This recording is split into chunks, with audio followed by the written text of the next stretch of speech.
back again, this time to talk about Devil World by Gordon Eklund, which I read for BookTrek 2022. If you're not familiar with BookTrek, it is a reading event created by Vin over at Revenant Reads, and I'll have his channel linked down in my description, where you read Star Trek novels. The first month was in August, where you read all books from the older Star Trek series, and September was for the newer Star Trek series, books based on the newer Star Trek series.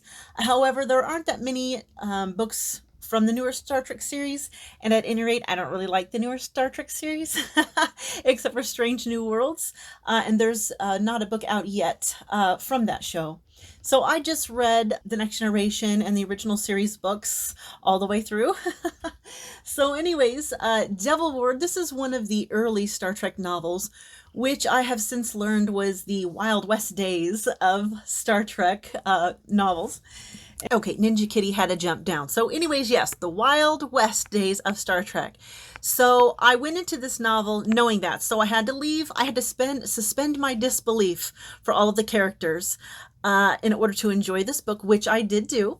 And I'm glad I did because they are not in character. Actually, McCoy and Spock really weren't too far off, but Kirk was way, way, way, way off. So in the prologue of the book, we are following an away team to the surface of a planet that has recently been colonized, and the away team is there to check on the colonists. They haven't heard from them. But when they get down there, they find all the colonists have gone completely insane, and so they evacuate everyone off the planet. And the first clue that this is definitely written by someone who is either not familiar with Star Trek or taking liberties is the commander of the away team refers to their starship as the mothership. The mothership. That made me just laugh so much. Okay. But anyway, so then the away team, once they realize the colonists are insane, they see something that horrifies them, but the book doesn't tell us what it is they're seeing. And then that's where the prologue ends. So 40 years later, we have Kirk, McCoy, and Spock at a magic show. And this is my favorite part of the whole book because somehow they are all in character during this magic show. And they are having this marvelous philosophical discussion about magic versus reality. And I absolutely loved that. I thought that discussion was fabulous and everybody was in character.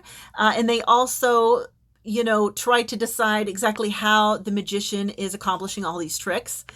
And during this show, this beautiful woman who is on the cover here, this beautiful woman enters the room and sits down. And of course, they all have to make comments about how spectacularly beautiful she is, which was super eye-rolly. And towards the end of the show, she ends up fainting. And of course, McCoy and Spock and Kirk rush to her assistance, and she introduces herself as Gilla Dupree, and Gilla Dupree is a famous singer. And she has been searching for her father, and she has learned that he is on this planet that has been declared off limits for Federation citizens.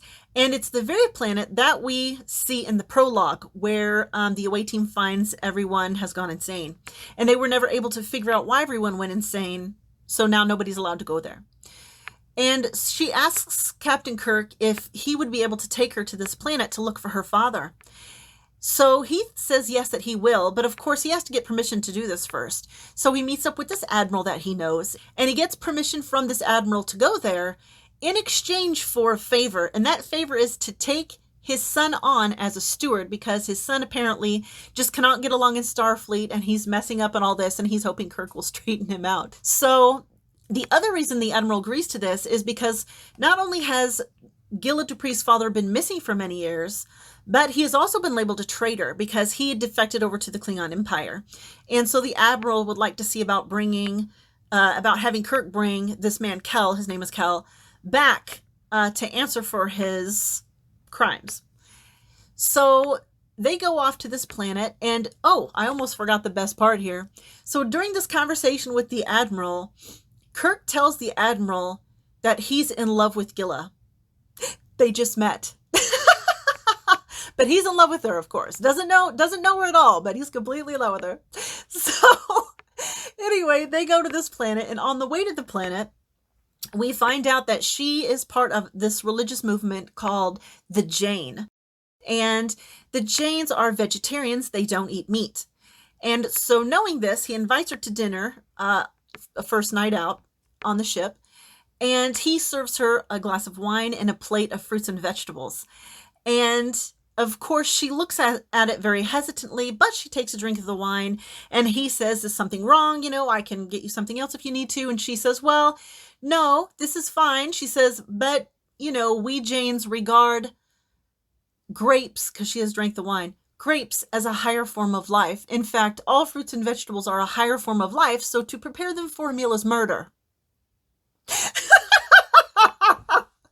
Oh, but it's okay. She can eat the meal because since she did not prepare the meal, she was not the one who committed the murder, so it's okay if she eats it, if she eats the husks. So if they can't eat meat and preparing fruits and vegetables is murder, then what is this woman eating?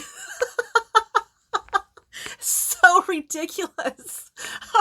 But as ridiculous as it was, it did add greatly to my amusement of this character.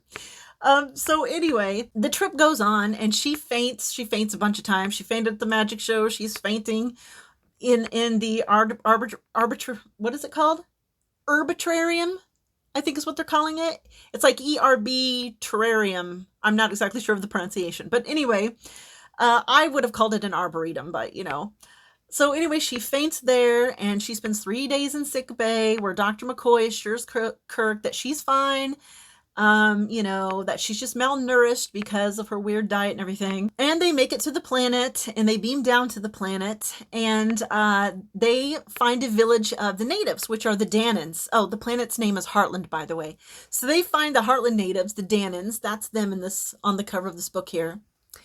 And the Danans are very accommodating. They're very friendly, but everybody feels a little bit unsettled. Everybody feels a little bit creeped out because they look like demons, And as it turns out, Gilla's father, Kel, is amongst the Danans. And when they see him for the first time, he doesn't acknowledge her at all. In fact, he's very angry and he's very gruff, and he tells them all that they need to leave the planet right away. And he's not going anywhere because he is now a member of the Danan civilization, or of the Danan civilization, and he's a part of them, and he's not leaving. Of course, they don't leave. They stick around to investigate. Spock has run into this, what he describes as a mental force of some kind, that's attempting to keep itself hidden from him. And he's trying to figure out what this mental force is. And so there's this big mystery surrounding the Danans and why Kel is behaving the way he is, and this mental force. And this planet is absolutely beautiful. It's almost tropical. There's the climate is temperate all year around. It's like a paradise. It's so beautiful. And the Danans are a very, very old species. They've been around for a long time, and they were at one point a very powerful civilization that had been all over the galaxy, and had even been to Earth before humans existed. And they got into a war with another species at one point, a war that they were not winning. So they built this supercomputer to defend them. And it worked. The supercomputer did defend them successfully against the other species. But the price they paid is that the computer was doing absolutely everything for them. And their technological know-how devolved, and their way of life devolved to the point that they're living in like mud and grass huts and worshiping the computer as a god.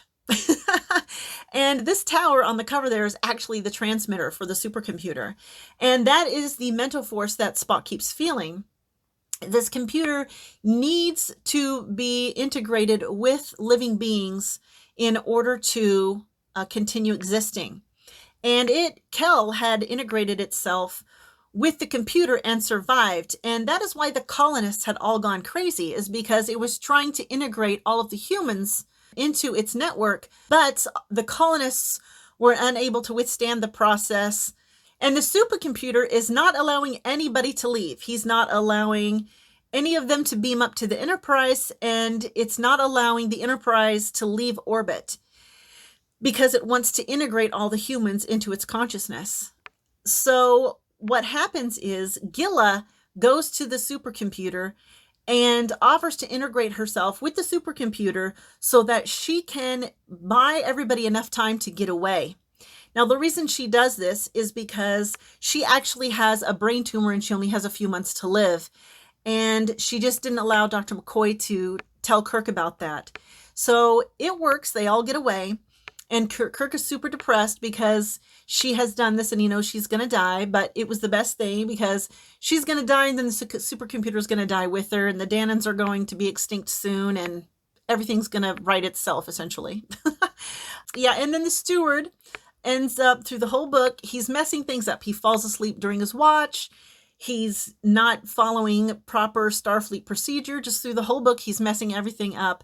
But at the very tail end, when Kirk is looking for Gilla and he's in danger, the steward comes along and saves Kirk's life. And so when they get back on the Enterprise, he gives the steward a promotion as a security officer. And I found that silly as well because this guy's been messing up through the whole book. He makes one correct move and Kirk automatically decides to promote him. Wouldn't you think he would need some time to prove that he's going to continuously do things right before you promote him? So anyway, I thought that was really silly.